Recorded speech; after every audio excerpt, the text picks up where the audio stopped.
वायु क्लासेज में आप सभी का स्वागत है। मैं प्रमोद सर आज का टॉपिक लेकर आया हूँ रॉलेट एक्ट 1919।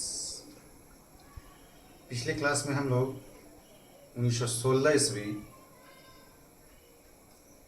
का लखनऊ समझौता के बारे में पढ़े थे और 1916 ईस्वी का होम रूल आंदोलन के बारे में पढ़े थे। 1916 ईस्वी के बाद एक महत्वपूर्ण टॉपिक आता है सन 1919 ईस्वी में रॉलेट एक्ट। 1919 ईस्वी में रॉलेट एक्ट ही नहीं, 1919 ईस्वी की 3 महत्वपूर्ण घटनाएं भारतीय इतिहास में स्थान रखती हैं। कौन कौन सी? एक 1919 ईस्वी का रॉलेट एक्ट, जिसे हम काला कानून के नाम से जानते हैं। दूसरा, जलियांवाला बाग हत्याकांड के बारे में आप लोग सुने होंगे, जो कि 13 अप्रैल 1919 को ही यह घटना घटी थी। क्यों घटी थी? उसके जड़ में यही रॉलेट एक्ट था, रॉलेट एक्ट कानून था।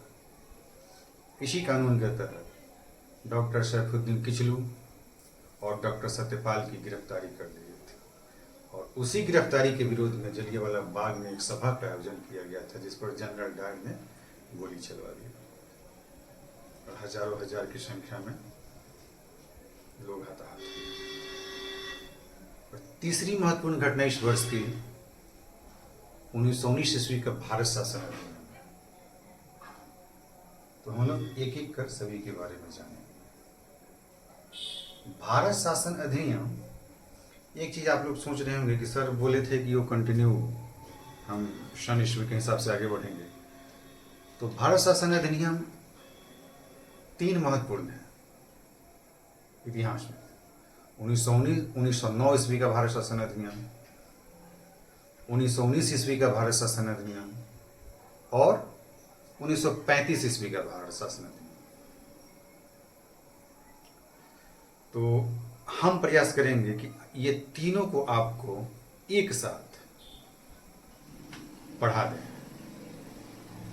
1909 का अधिनियम, 1919 का अधिनियम और 1935 ईस्वी का अधिनियम।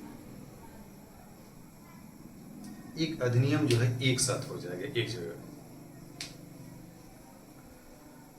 बहुत महत्वपूर्ण है यह अधिनियम।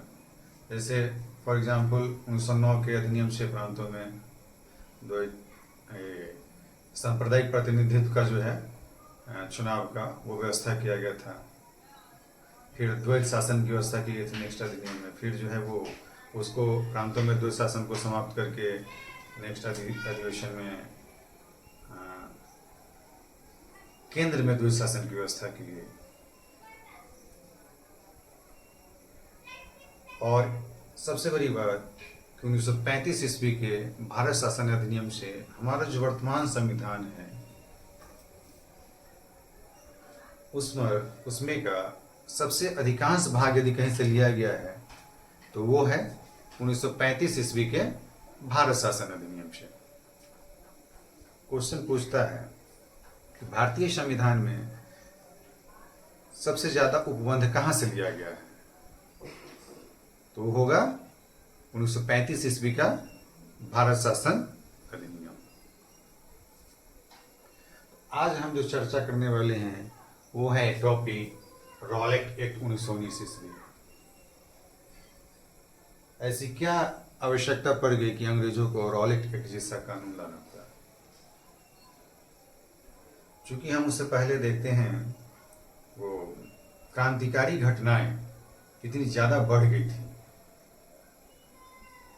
आंदोलन इतना ज्यादा होने लगा था, भारतीय लोग स्वतंत्रता के लिए बिल्कुल व्याकुल हो गए थे, छटपटा रहे थे। तो इन सब चीजों को देखते हुए ब्रिटिश सरकार ने न्यायाधीश सर सिडनी रॉलेट की अध्यक्षता में एक कमेटी का गठन किया और उसने अपनी रिपोर्ट सन 1918 ईस्वी में प्रस्तुत की। केंद्रीय विधानमंडल में यह विधेयक फरवरी 1919 ईस्वी में पास हुआ और जैसा कि लिखा हुआ है, लिख दिए हैं, 8 मार्च 1919 ईस्वी को यह विधेयक लागू हो गया। लागू होते ही इस विधेयक का जबरदस्त विरोध हुआ और नाम क्या दिया गया? काला कानून।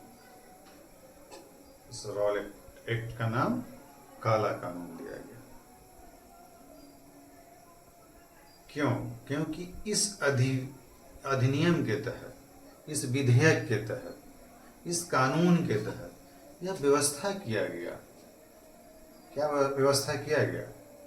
किसी भी संदेहास्पद व्यक्ति को, मतलब जिस पर भी अंग्रेजी सरकार को ऐसा लगे कि कोई भी भारतीय जो है वो संदेह की दृष्टि में है, वो आंदोलन के लिए कुछ षड्यंत्र कर रहा है, अंग्रेजी सरकार के खिलाफ कुछ षड्यंत्र कर रहा है, उस पर बिना कोई मुकदमा चलाए डायरेक्ट उसको गिरफ्तार करके जेल में डाल दिया जाता था। इसलिए इस कानून को बिना अपील, बिना वकील और बिना दलील की संज्ञा दी गई। क्यों? क्योंकि एक ब्रिटेन में उस समय भी यह एक अधिनियम, एक विधेयक था, एक कानून था, बंदी प्रत्यक्षीकरण का, जिसके तहत अपराधी को न्यायालय में सदैव उपस्थित होकर और अपने बारे में सफाई दे सकता था। अपना वकील अपने बारे में अपने खुद या फिर वकील रखकर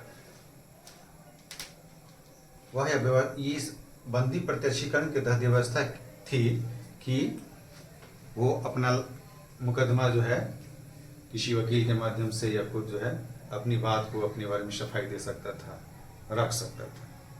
लेकिन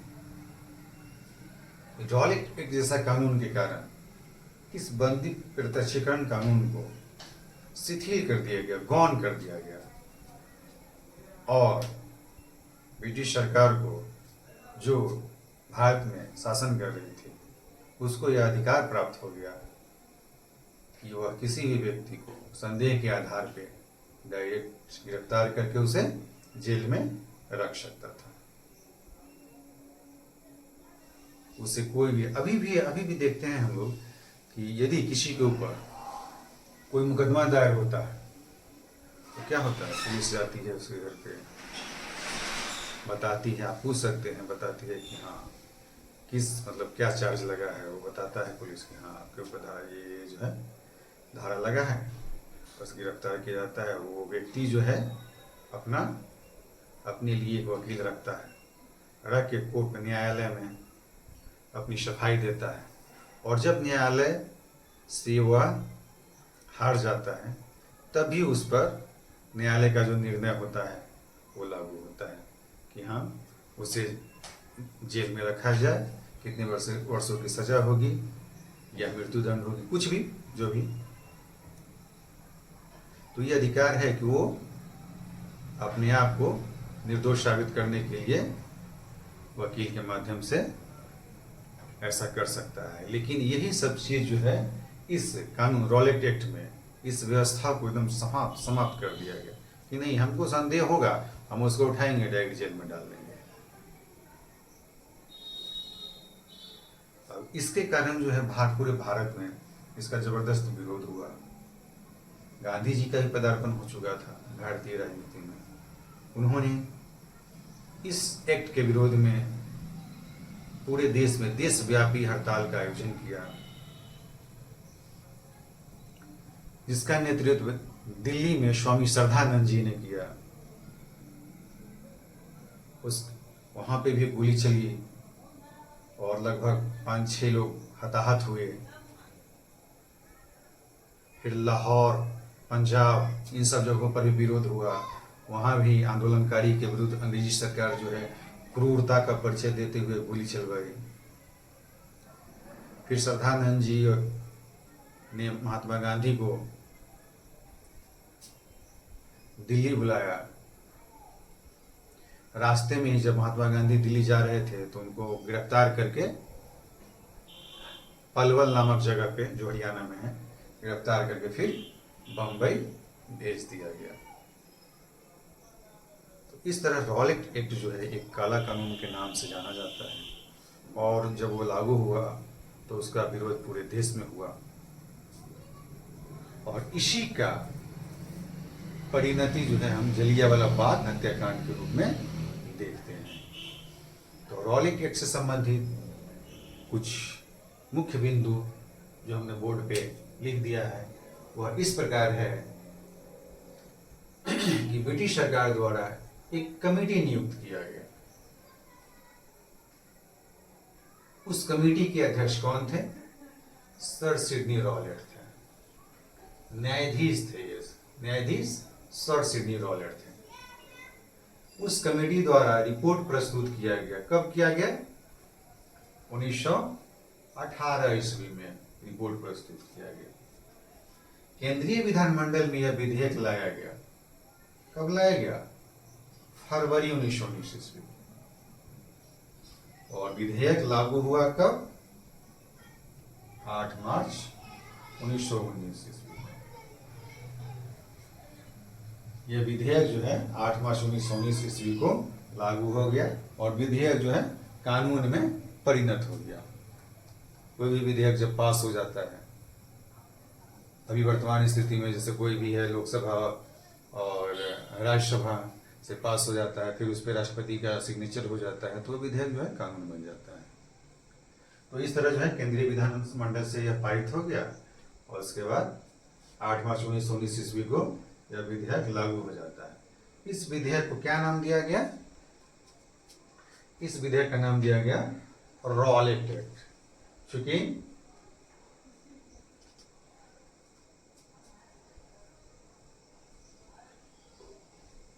क्यों नाम दिया गया? क्योंकि जो कमेटी बनी थी उसके अध्यक्ष कौन थे? सर सिडनी रॉलेट, न्यायाधीश सर सिडनी रॉलेट। इसलिए हम इस विधेयक को रॉलेट एक्ट के नाम से भी जाने जाते हैं और काला कानून के नाम से भी जानते हैं।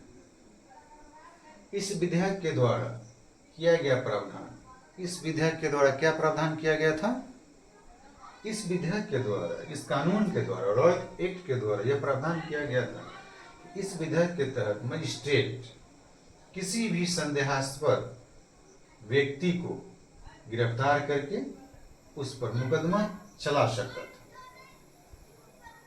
इस विधेयक के द्वारा यह प्रावधान किया गया कि मजिस्ट्रेट किसी भी संदेहास्पद व्यक्ति को, और संदेहास्पद व्यक्ति कौन हो सकता था? भारतीय जो अपनी स्वतंत्रता की लड़ाई के लिए व्याकुल थे, जो विभिन्न विभिन्न तरह का प्रयास कर रहे थे कि हमको कैसे आज़ादी मिले, ठीक है। तो संदेहास्पद व्यक्ति को गिरफ्तार करके उस पर मुकदमा चला सकता था। साथ ही उसको अनिश्चित काल तक के लिए, साथ ही उसको क्या, मतलब कोई ऐसा टाइम पीरियड नहीं था, साथ ही उसको अनिश्चित काल तक के लिए जेल में रख सकता था। इस तरह अंग्रेजी सरकार किसी भी निर्दोष भारतीय को जेल में रख सकती थी। इस कानून से क्या हो गया कि किसी भी संदेहास्पद व्यक्ति को गिरफ्तार करके उसको अनिश्चित काल तक के लिए जेल में डाला जा सकता है। इस अधिनियम को किन किन नामों से जाना जाता है? इस अधिनियम को किन किन नामों से जाना जाता है? इस अधिनियम को बिना अपील,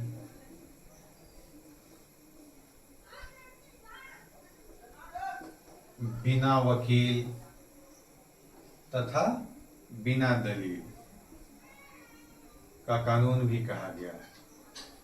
क्यों? अभी हमने बताया कि बिना अपील, बिना वकील तथा बिना, मतलब कहीं भी अपील करने का, जैसे न्यायालय में है ना वर्तमान में कि हाँ अपील कर सकते हैं, फिर वकील रख सकते हैं और वकील दलील देगा, और तब उसके आधार पे जो है न्यायाधीश यह निर्णय लेता है कि व्यक्ति दोषी है या निर्दोष है। तो इन तीनों चीजों को इस नियम के तहत खत्म कर दिया गया था, इसीलिए इसका नाम दिया गया बिना अपील, बिना वकील तथा बिना दलील का कानून भी कहा गया है। इसे और अन्य नामों से भी जाना जाता है। क्या का? इसे काला कानून एवं आतंकवादी अपराध अधिनियम के नाम से भी जाना जाता है। क्यों? क्योंकि उसे लगता था, अंग्रेजों को लगता था कि जो भारतीय स्वतंत्रता प्रेमी है वो आतंकवादी है, वो हमारे खिलाफ आतंकी कार्रवाई करते हैं, वो हमारे खिलाफ षड्यंत्र रचते हैं। ठीक है, इसलिए इस अधिनियम को हम आतंकवादी अपराध अधिनियम के नाम से भी जाना जाता है। अधिनियम, इस एक्ट के विरोध में गांधी जी द्वारा देशव्यापी हड़ताल का आयोजन किया गया। कब किया गया? 6 अप्रैल 1919 ईस्वी को गांधी जी द्वारा पूरे देश में हड़ताल का आयोजन किया गया। ठीक है, और इसको मिटा देते हैं।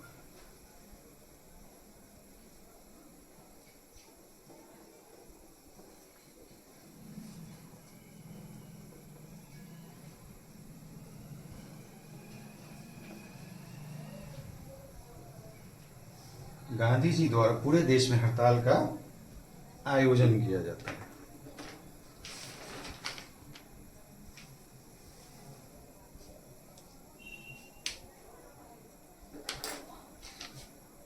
दिल्ली में इस आंदोलन की बागडोर किसने संभाली थी?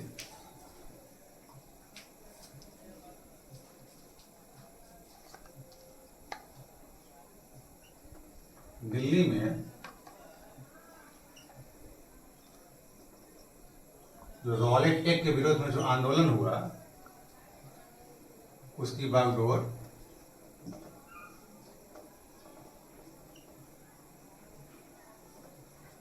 किसने संभाली?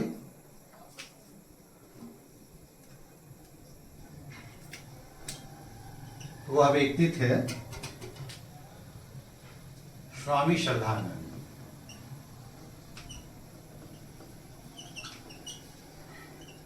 कौन थे वो? स्वामी श्रद्धानंद जी।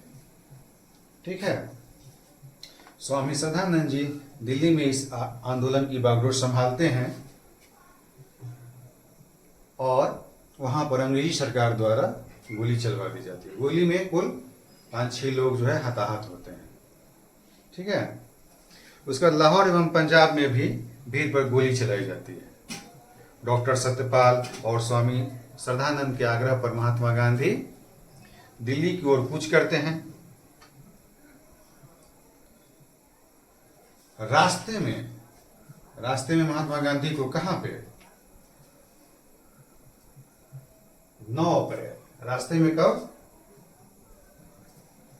9 अप्रैल 1919 को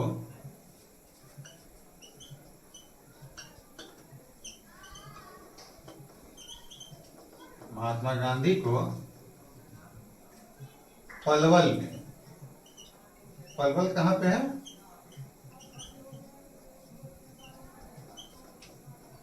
हरियाणा में, पलवल हरियाणा में गिरफ्तार कर लिया जाता है।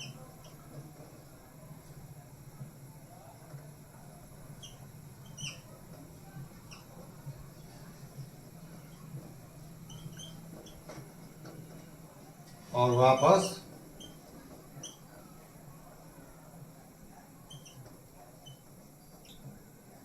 कहाँ भेज दिया जाता है? और वापस बंबई भेज दिया जाता है। जस्ट इसी के बाद 13 अप्रैल 1919 ईस्वी को इसी कानून के तहत डॉक्टर सैफुद्दीन और डॉक्टर सत्यपाल किचलू की गिरफ्तारी होती है और 13 अप्रैल 1919 ईस्वी को उनकी गिरफ्तारी के विरोध में कहाँ पे?